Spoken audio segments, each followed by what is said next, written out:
Welcome to my YouTube channel. इस video में मैं आपको बीसीसी 2026 का फॉर्म डेट रिलीज हो चुका है, साथ में ही आपको कैसे स्टडी करना है ताकि आप एक प्रॉपर रेपुटेटेड गवर्नमेंट कॉलेज में एडमिशन हो सके। तो वीडियो में आगे बढ़ने से पहले चैनल को लाइक, शेयर एंड सब्सक्राइब अवश्य करें।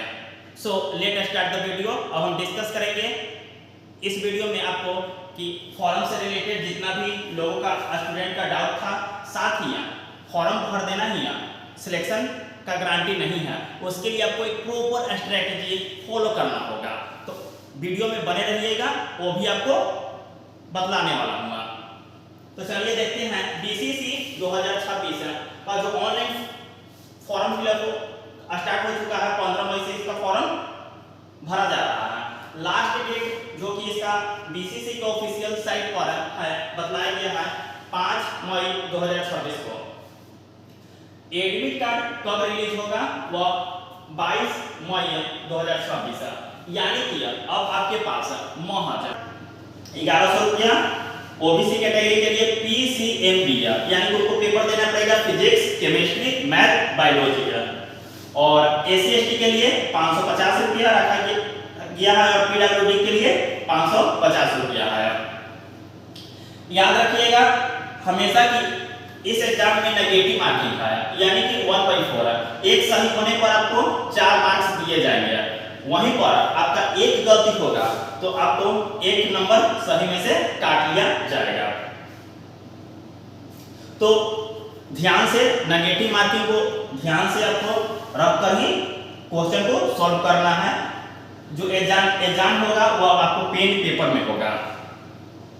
और लास्ट 40 डेज बचा हुआ है, तो क्या स्ट्रेटेजी होनी चाहिए? जो ये वीडियो शूट कर रहे हैं या गवर्नमेंट मेडिकल कॉलेज का है बीएससी नर्सिंग का, तो आपको केवल एक सीट पक्का करना है।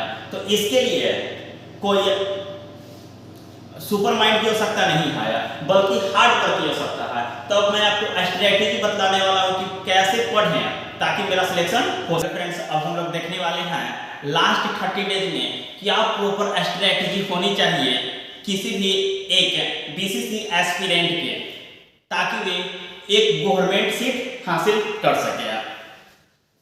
इसके लिए आप क्या पढ़े हैं वे तो मायने रखता ही है, लेकिन लास्ट 30 डेज जो बचा हुआ समय है वह डू एंड डाई करने वाला सिचुएशन है। अर्थात रेगुलर रिवीजन करना, लगभग 8 से 9 घंटे पर आवर पढ़ना, तब आप एक अच्छे रैंक ला सकते हैं और एक रेपुटेटेड गवर्नमेंट मेडिकल कॉलेज का एक सीट हासिल कीजिएगा। इस स्ट्रेटेजी वीडियो बतलाने के पहले सबसे पहले आप अपने आप पर कॉन्फिडेंस बनाए रखिए। जब पहला क्या है, अपने आप पर कॉन्फिडेंस बनाए रखिए। जब सबका सिलेक्शन हो सकता है तो मेरा क्यों नहीं है? जो ये वीडियो शूट कर रहे हैं गवर्नमेंट मेडिकल कॉलेज है, तो इसमें केवल सिर्फ आपको एक सीट हासिल करना है। तो एक सीट हासिल करने के लिए आपका ये पूरा रामबाण तरीका बतलाया गया है कि कैसे फिजिक्स, केमिस्ट्री और बायोलॉजी को पढ़ना है। तो अब हम स्टार्ट करते हैं फिजिक्स से। देखिए मेरे दोस्त, फिजिक्स क्या है? फिजिक्स एक गेम ऑफ फॉर्मूला है। अर्थात आपको जितना अच्छा फॉर्मूला याद रहेगा पर चैप्टर का, चाहे वो 11th 10th का हो या 12th का हो, उतना ज्यादा आप अच्छा कॉन्फिडेंटली फिजिक्स को सॉल्व कर सकते हैं एग्जामिनेशन सेंटर में। तो पहले अभी क्या करना है कि पर चैप्टर को फॉर्मूला को याद करते रहना है, यानी कि आप याद किए हुए उसको कंटिन्यू जितना जब तक एग्जाम ना हो जाए तब तक आपको याद करते रहना है। सेकेंड में उस फॉर्मूला को तो याद किए, उसको हम क्वेश्चन पर अप्लाई करके देखेंगे कि हमसे बन रहा है क्वेश्चन कि नहीं है। इसके बाद मॉक टेस्ट कंटिन्यू देंगे फिजिक्स, केमिस्ट्री और बायोलॉजी के। और मॉक टेस्ट देना ही नहीं है, मॉक टेस्ट के बाद एनालिसिस करेंगे कि आखिर क्यों हमसे ये क्वेश्चन नहीं बना। क्या हमें लैक ऑफ नॉलेज था, या हम किसी एग्जाम एंजाइटी के कारण हमको यह क्वेश्चन सॉल्व नहीं हुआ, या मिस्टेक होने के कारण है हम उसको प्रॉपर ढंग से उसका कंसेप्ट हमारा क्लियर नहीं हुआ था। तो इन सभी बिंदुओं पर ध्यान रखिएगा, क्योंकि इस प्रतियोगी परीक्षा में लाखों विद्यार्थी बैठने वाले हैं और गवर्नमेंट मेडिकल कॉलेज का महज 540 सीट है। यदि आप अपने पेरेंट्स को 10 लाख बचाना चाहते हैं तो प्रॉपर स्ट्रेटेजी के साथ पढ़िए मेरे दोस्त, क्योंकि जो बीएससी नर्सिंग का कोर्स गवर्नमेंट में फ्री में होता है वही प्राइवेट में एडमिशन कराने का सिलेबस करिकुलम का लगता है 10 लाख रुपया। तो पहले प्रॉपर से पढ़िए और कॉन्फिडेंस बनाए रखिए, जब सबका हो सकता है तो मेरा भी होगा। तो हाई वेटेज फिजिक्स के बारे में बतला रहे हैं कि किसका एग्जाम में वेटेज सबसे ज़्यादा आया। ऐसा नहीं कि जिसका सिलेक्शन हो गया उसी को फिजिक्स उसको फिजिक्स हार्ड नहीं लगता था, जिनका सिलेक्शन नहीं हुआ है उनको भी वही समस्या। हम पर्सनली मैं बतलाना चाहता हूँ उनको भी फिजिक्स उतना अच्छा नहीं था, लेकिन हम क्या किए, केमिस्ट्री और बायोलॉजी को ज़्यादा से ज़्यादा रिवीजन किया, क्योंकि मेरा इन्हें मैनेज हो जाएगा। तो यदि आपका फिजिक्स वीक आया तो आप इन चैप्टर जो बतला रहे हैं इससे आपको लगभग 80% क्वेश्चन इसी से आएगा। चाहे हम जो पेपर दिए थे या मेरा जो इस वर्ष जूनियर आया है उन सभी का पूछकर एनालिसिस करके या टॉपिक चैप्टर को लिखे हैं। तो देखते हैं यूनिट एंड डायमेंशन, इससे आपको 4 या 5 क्वेश्चन आएगा। जैसे आपको पूछ दिया जाएगा बल की बीमा क्या होता है, बल की बीमा देकर आपको ऊर्जा की बीमा ज्ञात करना है, यानी कि फोर्स दिया हुआ रहेगा और आपको एनर्जी की डायमेंशन कैलकुलेट करने के लिए या डायमेंशन एनालिसिस से आपको आ सकता है पहुंचाना। यानी कि इसको यूनिट, प्रत्येक यूनिट भी याद रखना है, जैसे ऊर्जा का इकाई मात्रक क्या होता है और डायमेंशन किया क्या है कि आपको 4 से 5 क्वेश्चन आपको दे देगा और ज़्यादा ही लंबा चैप्टर भी नहीं है। सेकेंड आते हैं chemical kinetics, work energy power, gravitation, mechanical property of solid and fluid, wave and oscillation, thermodynamics, electrostatics, current, magnetism and moving charge, electromagnetic induction. ये भी सबसे छोटा चैप्टर आया, इसमें आप फैराडेज लॉ और लेंज लॉ को पढ़ कर जाइएगा, क्योंकि इससे क्वेश्चन बार बार आपको एग्जाम में रिपीट होता है। फिजिक्स आप एक तो स्क्रीनशॉट ले सकते हैं और इसको जब आप पढ़े हुए हैं तो एक बार ज़्यादा इस पर फोकस कीजिएगा, इन जो चैप्टर जो बतलाए हुए हैं। और इसके साथ साथ 12th का जो मोस्ट वेटेज है मॉडर्न फिजिक्स, ये भी आपको 5 से 6 क्वेश्चन आपको एग्जाम में देखने को मिलेगा। फिर है ऑप्टिक्स, रे ऑप्टिक्स और वेव ऑप्टिक्स, ये भी अच्छा चैप्टर है, इससे भी अच्छा क्वेश्चन आपको देखने को मिलता है। तो ये हमारा हो गया फिजिक्स।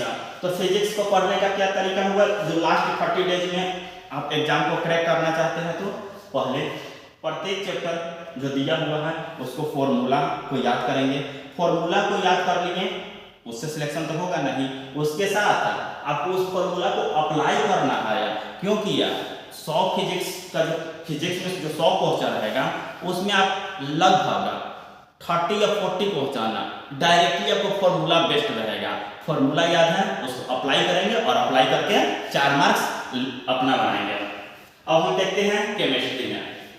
तो दोस्त केमिस्ट्री का 3 पोर्शन होता है, फिजिकल केमिस्ट्री, ऑर्गेनिक और इनऑर्गेनिक। जो फिजिकल केमिस्ट्री है ये भी फिजिक्स की तरह आया। फिजिकल केमिस्ट्री भी गेम ऑफ फॉर्मूला है, यदि आपको फॉर्मूला याद है तो फिजिकल केमिस्ट्री को सॉल्व कीजिएगा, कर पाइएगा। इसमें सबसे ज्यादा वेटेज चैप्टर का है mole concept, thermodynamics, equilibrium, atomic structure, solution और इलेक्ट्रोकेमिस्ट्री।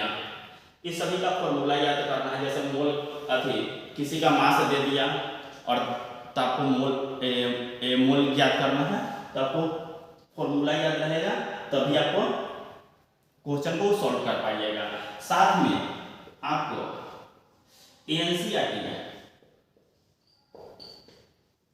में जो इम्पोर्टेंट लाइन लिखा हुआ है वो भी आपको समय समय पर पढ़ते रहिएगा, क्योंकि न्यूमेरिकल के साथ साथ आपको एनसीईआरटी के डायरेक्ट लाइन पूछा जाता है कि यह स्टेटमेंट सही है या गलत है। अब हम देखते हैं ऑर्गेनिक पोर्शन को। ऑर्गेनिक और इनऑर्गेनिक में कोई भी चैप्टर को छोड़कर नहीं जाना है, सब चैप्टर को पढ़ना है। ऑर्गेनिक में आपको बेसिकली क्या करना, ऑल चैप्टर के नेम रिएक्शन को याद करना है कि कौन सा रिएक्शन दे दिया और आपसे पूछेगा कि इस रिएक्शन का क्या नाम था। तो बेसिकली आपको एनसीईआरटी ओरिएंटेड यहाँ भी पढ़ना है। एनसीईआरटी की इंपॉर्टेंट लाइन है, इसमें भी एनसीईआरटी की जो इंपॉर्टेंट लाइन है, तो इसमें बाई प्रोडक्ट लग रहा है, कौन सा कैटलिस्ट का प्रयोग हो रहा है, याद करके आपको पढ़ते रहना है। और नोट्स आप जो बनाए हैं मेरे दोस्त उसको मल्टीपल टाइम्स रिवीजन करना है। यही लास्ट समय है डू एंड डाई करने का, सिलेक्शन लेने का। हाँ, और कई स्टूडेंट का कमेंट आ रहा था भैया हम बहुत ही एंजाइटी और स्ट्रेस हो रहा है। तो देखो मेरे दोस्त, ये नेचुरल फेनोमेना है। जब आप उम्मीद लगाए हुए हैं तो ये थोड़ा सा आता ही है, आपको भी आता है, हमको भी आता था। जब हम एग्जाम की प्रिपरेशन करते थे तो हमको भी थोड़ा सा लगता था सिलेक्शन होगा कि नहीं होगा। तो उस वक्त पार्ट ऑफ लाइफ आया, ज़्यादा ध्यान देना है पढ़ाई पर, अपने कर्म पर ध्यान दीजिए, फल आपको अवश्य मिलेगा। अब बायोलॉजी हम देखते हैं।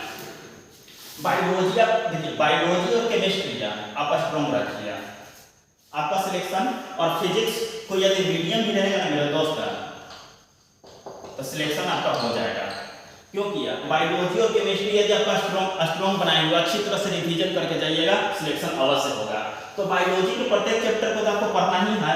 जैसे मैं human physiology, plant physiology, animal kingdom, plant kingdom, genetics, evolution, sexual reproduction in flowering plant, human reproduction, reproductive health, biotechnology और इकोलॉजी। इस सब को आप टाइम टू टाइम बार बार, जैसे मैं एक शेड्यूल बना लीजिए कि 3 आवर फिजिक्स में फॉर्मूला हो गया, उसका क्वेश्चन प्रैक्टिस करना है। 2 से 3 घंटा हम केमिस्ट्री को देंगे, कभी फिजिकल केमिस्ट्री, ऑर्गेनिक केमिस्ट्री और इनऑर्गेनिक केमिस्ट्री। वैसे बायोलॉजी को भी है। अभी जो 30 डेज जो अप्रोक्सीमेटली बचा हुआ, 30 to 40 डेज अप्रोक्सीमेटली, तो उसमें ऐसा नहीं कि कभी फिजिक्स से पढ़ते जा रहे हैं दिन भर तक, कहीं केमिस्ट्री नहीं है। प्रॉपर स्ट्रेटेजी के साथ फिजिक्स भी पढ़ना है, केमिस्ट्री भी पढ़ना और बायोलॉजी भी पढ़ना है। जैसे में आप टारगेट बनाकर रखिए, यदि आप ओबीसी के स्टूडेंट हैं, ओबीसी के स्टूडेंट हैं और आपको मिनिमम है, कम से कम है 220 क्वेश्चन अटेम्प्ट करना है। मिनिमम 220 क्वेश्चन है, ताकि 220 क्वेश्चन अटेम्प्ट किया तो लगभग हर किसी का 10 मिस्टेक हो जाता है। तो मिनिमम 200 क्वेश्चन को अटेम्प्ट करना है। इससे आप ज़्यादा भी कर सकते हैं, लेकिन पहले इंश्योर करना है कि हमको कोई भी एक गवर्नमेंट सीट को हासिल कर लें। ऐसा नहीं कि तुक्के अंदाजे मारने जा रहे हैं। फिर SC/ST वाले के लिए यदि ये लोग 170 क्वेश्चन अटेम्प्ट करते हैं मिनिमम है, इससे आप ज़्यादा भी अटेम्प्ट कर सकते हैं, लेकिन मिनिमम आपको इतना होना चाहिए गवर्नमेंट BSc नर्सिंग को प्राप्त करने के लिए। तो SC और ST के लिए 170 क्वेश्चन आप सॉल्व करते हैं, अटेम्प्ट करते हैं, तो बेस्ट ऑफ लक, आप बहुत अच्छा रैंक आप लाइएगा। और जनरल वालों के लिए इनका थोड़ा सा ज़्यादा जाएगा, कम से कम 240 क्वेश्चन इनको अटेम्प्ट करके आना है, तभी आपको गवर्नमेंट BSc नर्सिंग कॉलेज मिलेगा। तो ये हमारा स्ट्रेटेजी वीडियो था। वीडियो ज़्यादा लंबा नहीं है, लेकिन इस वीडियो का कंक्लूजन यही है कि प्रॉपर स्ट्रेटेजी के साथ स्टडी करना है और अपने आप पर कॉन्फिडेंस बनाए रखना है कि नहीं मेरा भी सिलेक्शन आएगा। सबका दौर आया तो मेरा आंधी आएगा और हम भी एक दिन सिलेक्ट होकर अपने समाज को दिखलाएंगे। वह तभी हो सकता है जब आप अच्छी तरह से अध्ययन करके एग्जामिनेशन सेंटर पर बैठिएगा, और एग्जामिनेशन सेंटर से जैसे ही आप बाहर निकलिएगा तो ये रिग्रेट नहीं होना चाहिए कि काश और मेहनत करते हैं। वह अभी समय है, मेहनत करते रहिए। तो thank you so much for watching this video को लाइक, शेयर और सब्सक्राइब अवश्य करें।